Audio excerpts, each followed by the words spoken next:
let's move on to our next program.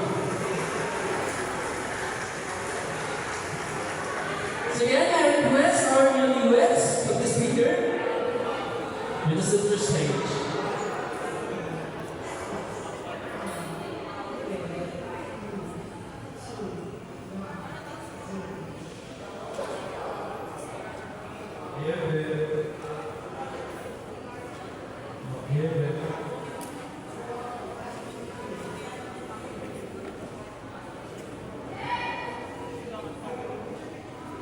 May I go on Mr. Mark Gilbert Mayo?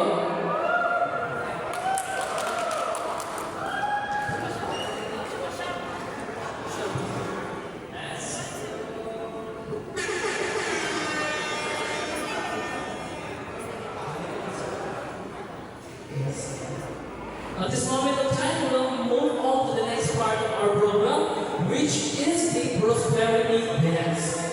The prosperity dance, or also known as a money dance, is a celebratory rituals at weddings here in the Philippines that blends ancient costumes with modern clothes.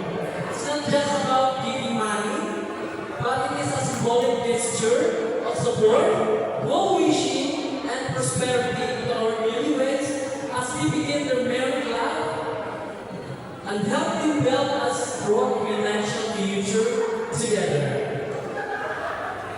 Ladies and gentlemen, a big round of applause